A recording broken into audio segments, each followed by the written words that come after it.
I've done nothing to anyone. And I do say I'm grateful to be living in a place that I feel relatively safe. Thank you.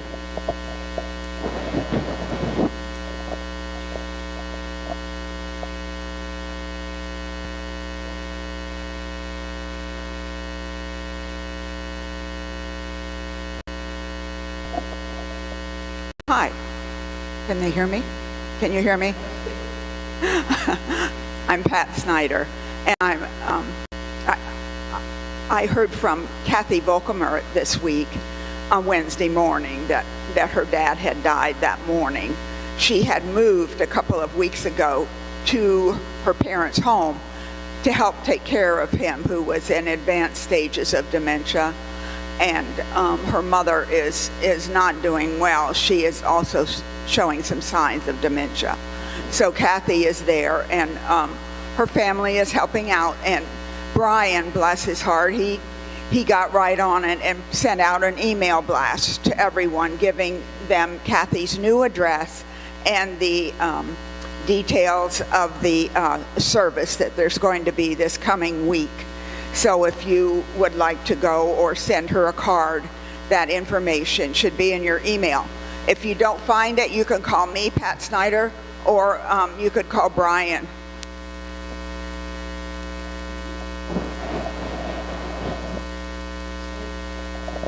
Would you like me to light a candle for you? Sure. I'm having a lot of trouble with my knees, so I'm trying to limit the numbers of times that I go up and down the stairs today. Mine is a joy, and it is the joy of having a new entity living in our house. I think it is made such a joy. My own cat, they've really bonded, and he has just lifted the energy level in our house. Although a couple mornings ago I woke up to the sound of a tambourine, a hand drum, and a set of claves crashing onto the hardwood floor.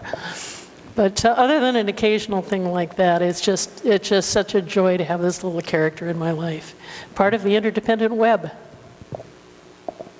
Thank you, Nikki.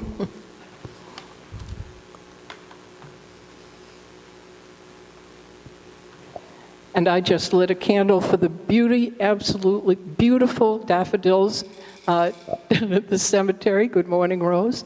And I encourage you all to take a trip down. Don't forget to go way to the back.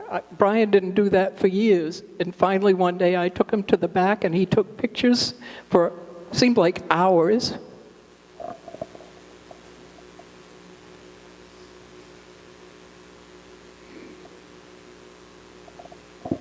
And also lit a candle of joy. You perhaps noticed these odd things hanging here. It's Paul's laundry.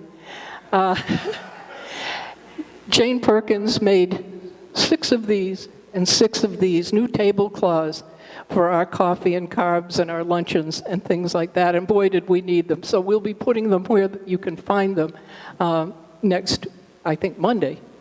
We plan to do that. But Jane made these from whole cloth, as they say, so give her a big thank you.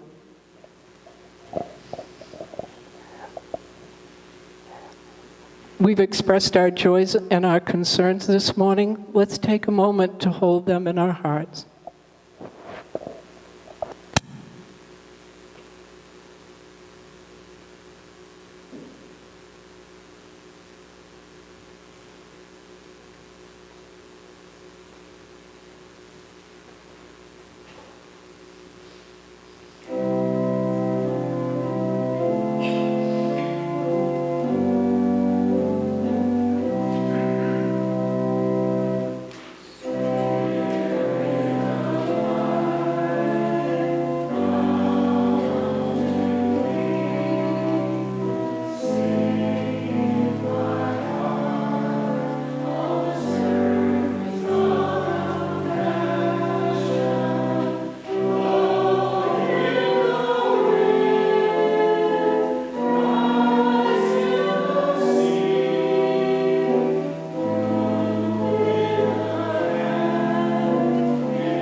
The story for all ages today may seem a little familiar because it's the same one that I read last week. But I honestly could not find anything that kind of embodied resistance and what we do as humans and as UUs. It's called Sometimes People March. Sometimes ants march. Sometimes bands march. Sometimes people march. Marching is something people do together when they want to resist injustice or when they notice the need for change. People march for many reasons. People march for things they care about and people they love. People march for the health of their bodies and their communities and the world. People march for the freedom to love and live and learn. People carry signs to share their stories of resistance. And I'll show you this. Lots of signs.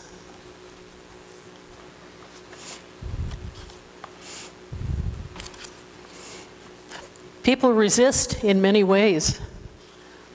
Sometimes people resist with their voices. They might resist with words, or with songs, or art. And there's a picture here of Pete Seeger and his banjo, which tickles me. People resist with meetings.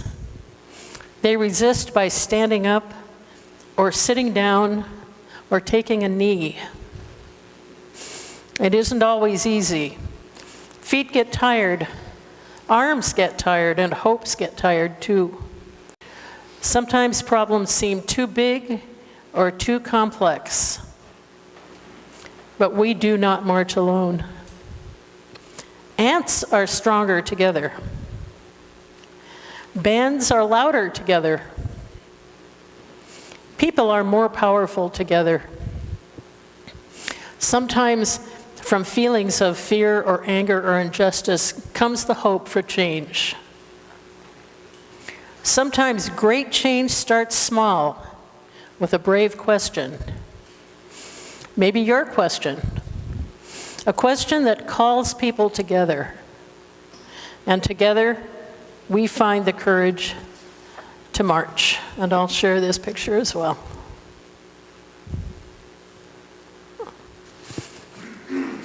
And now please stand as you're willing and able and join us in singing hymn number 116, I'm on my way.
An Invitation for Resistance by Reverend David Redeem.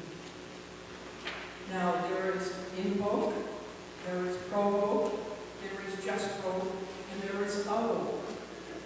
There is justice, there is injustice, and there is just us to make justice and love happen. That's what I believe because I'm a free thinker. I believe it's us together who can save ourselves. I am going to convoke, C-O-N, with, to call together, to call together, to call to get with it. Let's convoke and provoke those mad with power, those afraid of truth. Shut down newspapers, bomb mosques, close churches, shut meetings down, and shut people up. If you have an address, you are in danger. But the poets, the writers, the artists, the dreamers of a freer way will persist, assist, and resist. Invoking and evoking, provoking, convoking, and awakening populace. You, poets, are the sacred. You, prophet artists, are the hope. You are the resistance.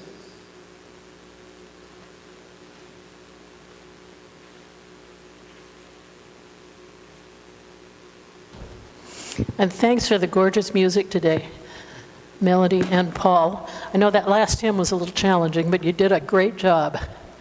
So did you congregation members. Kind of a challenging one. When I came up with the title for this service, I was calling it Asking If We Resist Resistance. And I think that's the same as resisting change. And there are some words here that I think will reflect that. As many of you know, we have been having a little Vespers meeting on Thursday nights, and we've been discussing the 7 principles. And last Thursday, we discussed the 7th principle, which is the interdependent web of which we're all. And we've decided 2 things. We decided that it's time to rewrite the principles. We say that kind of tongue-in-cheek. But we also think that the 7th principle could be the 1st or the 2nd principle about the interdependent web of all of us. And it's been wonderful. The discussion has been very rich. We are going to be talking about the new 8th principle on Thursday night at 7 here, and if folks would like to join us, we'd be delighted to have you join the conversation. I wanted to start with some words from the Reverend Ted Loader. He's a Methodist minister, and he was described always as a fierce advocate for justice, and served a church in Massachusetts for many, many years. However much we talk about our longing for change in ourselves and the world, the actual prospect of that change and the cost of it in terms of engaging in battle with the powers of conformity produces some ambivalence at best. Ambivalence generates resistance. It's hard to get carried away when we're hanging on tightly to the familiar. And from Reverend Teresa Soto, who is a Unitarian Universalist minister and activist. They live in Oakland, California with their partner and serve as a community minister there in Oakland. And I wanted to share some of her words today. And she opens with a quote from American science fiction writer Octavia Butler. "All that you touch, you change. And all that you change changes you. The only lasting truth is change. Perhaps God is change." And some words here from Reverend Soto. "These particular thoughts that the world can be summed up by the changes that occur around us are included in what we would call both process philosophy and process theology. For a minute, I want you to imagine that you have a lot of space around you. You use this space sometimes when you stretch and you take up all of the space. I want you to imagine that that's the space you have around you right now.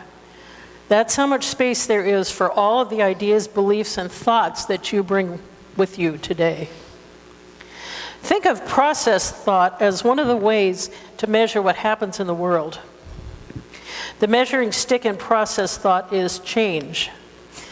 That's why people sometimes sum up processed theology, and these are new terms to me, by the way, and I'm going to be doing a lot of studying about these, as the notion that not only does God change us, but we also change God.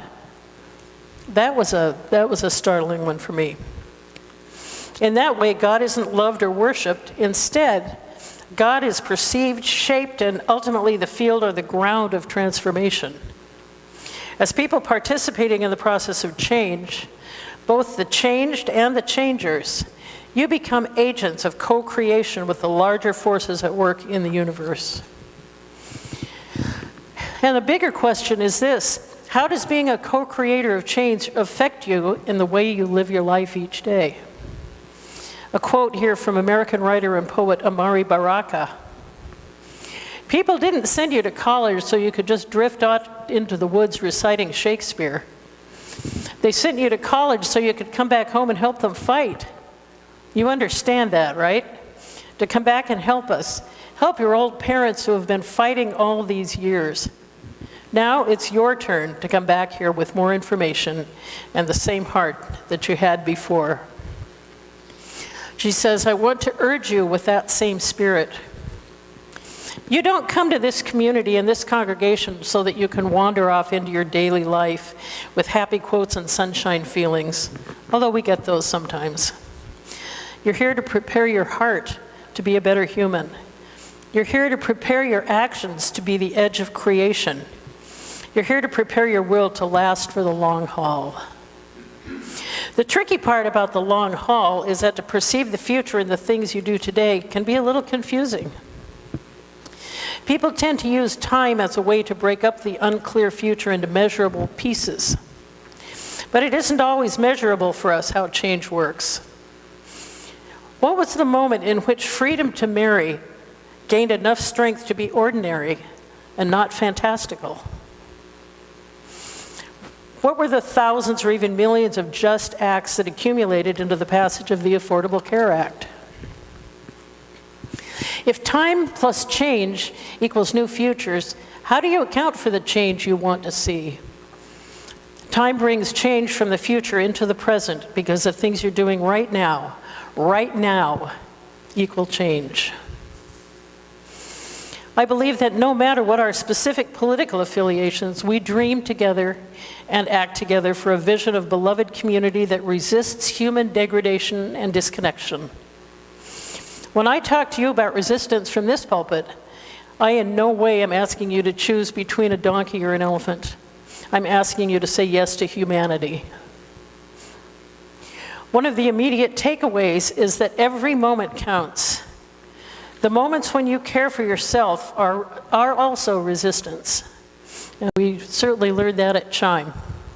They make you available to the greater purpose of your life.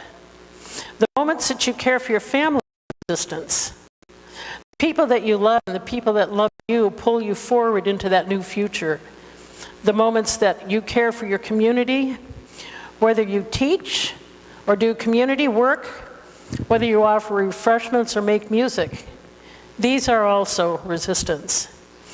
You are the antidote of isolation. And I'm going to read that again. I love that line. You are the antidote to isolation. You are the tonic for depleted human hearts and weakened human wills. And when you come here and your heart is depleted and your emotions are running sad, you come here. We are the ones who are waiting for you. We know that our possibility is greater for the future as we move together. We hold on to each other, we hold out for this possibility. The Reverend Angel Kyoto Williams says, the work over time, with all due respect to Gandhi, is not to be the change we wish to see in the world, but instead to let ourselves be truly transformed. And then by our presence and example to become the catalyst for the transformation of others, and through them eventually the transformation of the world. It's in the community as a cell in a larger organism that you're able to reflect the power and the possibility of everything we are together. Peter Block wrote extensively on the nature of transformation in community. He reflects that to create an alternative future, we need to advance our understanding of the nature of communal or collective transformation. I want to take a moment and say that one of the ways that we give consideration to community is to build connections among us and between ourselves. Circle has three purposes: learning, mutual help, and social action.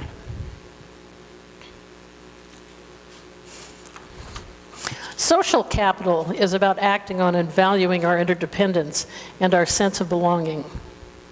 It is the extent to which we extend hospitality and affection to one another. If Putnam is right, to improve the common measures of community health, economy, education, health and safety, the environment, we need to create a community where each person has the experience of being connected to those around them. Where each person has the experience of being connected to those around them and knows that their safety and success are dependent on the success of all others. All of us need all of us to make it. These times ask us instead to be what Martin Luther King Jr. called creatively maladjusted. I like that. These times ask us to see and name what is not right, what is disordered in the world, and to believe it is normal or acceptable or moral, and instead to believe that we are meant for something else, to expect peace, and I underlined the word expect, and equality and mutual respect for everyone, including ourselves. And these times ask us to come together in our congregation as part of what UU Minister Rebecca Parker calls a community of resistance, in which she defines countercultural habitations in which people learn ways to survive and thrive that can resist and sometimes even transform an unjust dominant culture. And I wanted to share a little bit of a writing from Marge Piercy, and Randa, this speaks to what you said this morning. Two people can keep each other sane, give support, conviction, love, hope, sex, massage. Three people are a delegation, a committee, a wedge. With four, you can play bridge and start an organization. With six, you can rent a whole house, eat pie for dinner with no seconds, and hold a fundraising party. A dozen makes a demonstration. 100 fill a hall. 1,000 have solidarity and their own newsletter. 10,000 power and your own paper. 100,000 your own media. 10 million your own country. It goes on one at a time. It starts when you care to act. It starts when you do it again and they say no. It starts when you say we and know who you mean. And each day you mean one more. Blessed be and amen. And I'd like to take maybe about 5 minutes just to sit quietly in silent meditation, kind of let the words sink in if the words had meaning for you.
Welcome back. And blessed be.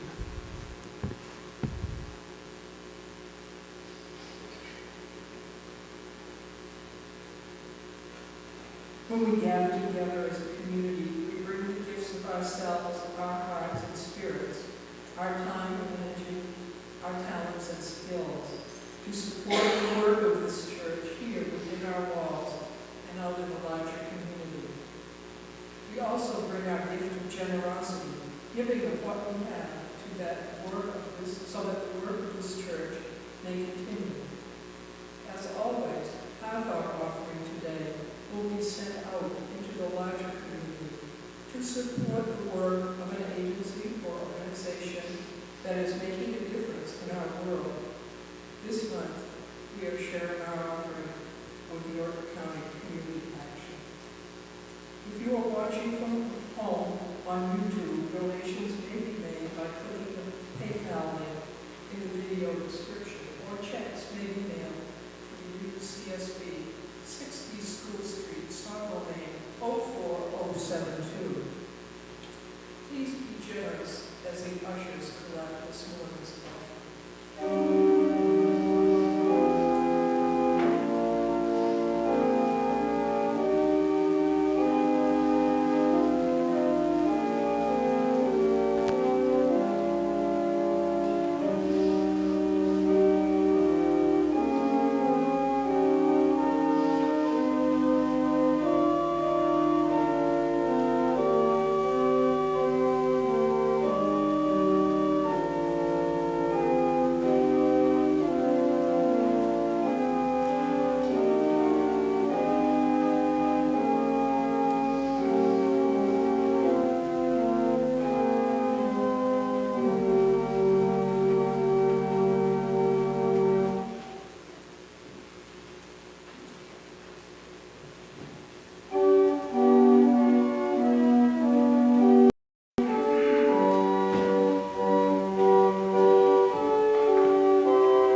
And please join me in repeating the words as we extinguish our chalice.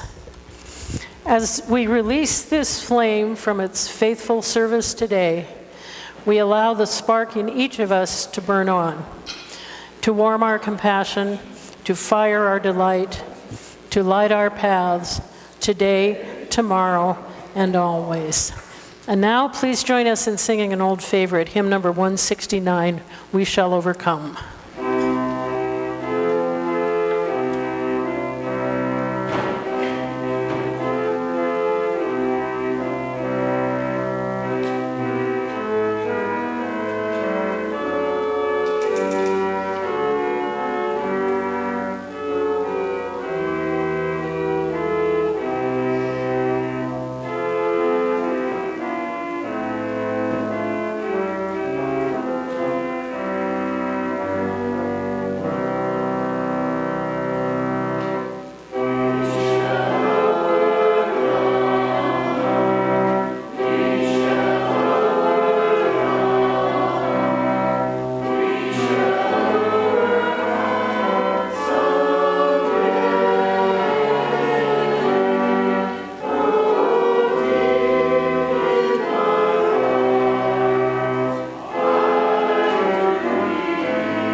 Please be seated.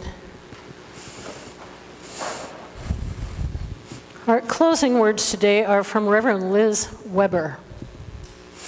Lots of quotes today from other UU and Methodist folks. Spirit of resistance, help us to stick up for what is right, even when we are tired or afraid. Help us to dream of the world as it should be and act to bring that world about.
Melody, thank you so much. This concludes our service, but I invite you to remain seated to listen to the postlude.